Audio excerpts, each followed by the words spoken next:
चवीचं गोकुळ लई भारी। गोकुळ दूध आणि दर्जेदार दुग्ध उत्पादने, चव आहे कोल्हापुरी, गोकुळ लई भारी।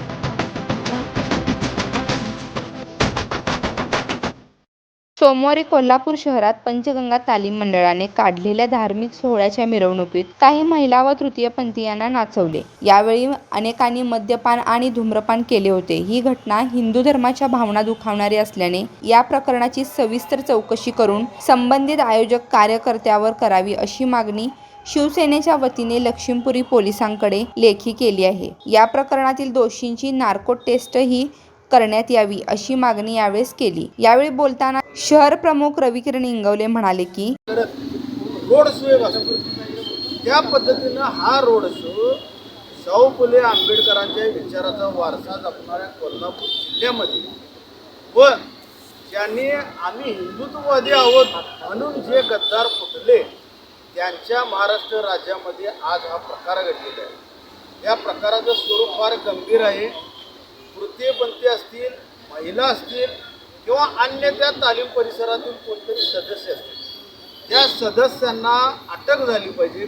तर माझी विनंती आपल्या न्यूज चॅनलच्या माध्यमातून व सूचनाही, जर अशा प्रवृत्तीला व्यवस्थित पोलीस प्रशासनानं टेचलं नाही व महाराष्ट्र राज्य शासनानं या प्रकाराची गंभीर दखल घेतली नाही तर आम्ही 100% शिवसेनेच्या वतीनं त्यांच्या विरोधात पुन्हा एकदा मोर्चा काढू व त्यांना आम्ही चॅनलच्या माध्यमातून विनंती करतो किंवा आवाहन करतो की त्यांनी उपस्थितांच्या सर्वांची नार्को टेस्ट झाली पाहिजे। कारण या प्रकारामध्ये गांजा देखील ओढून हे तृतीयपंथी किंवा अन्य कोणते लोक होतील असं आम्हाला समजलेले आहे।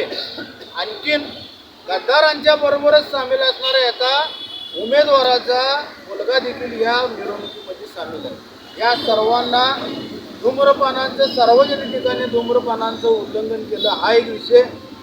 राष्ट्रपुरुष, युगपुरुष यांची छबी लावून त्यांच्या समोर धूम्रपान करणे व दारू पिणे हा एक गुन्हा। तिसरं, गांजा कुठून आला आणि गांजा ओढणारी नेमकी त्यातील कोण, यासाठी नार्को टेस्ट झाली पाहिजे। या सर्व गोष्टींची आम्ही मागणी स्थानिक डिव्हिजनमध्ये आम्ही तक्रार व मागणी केलेली आहे। या शिष्टमंडळात जिल्हा प्रमुख विजय देवणे, शहर प्रमुख सुनील मोदी आदी शिवसैनिकांचा समावेश होता।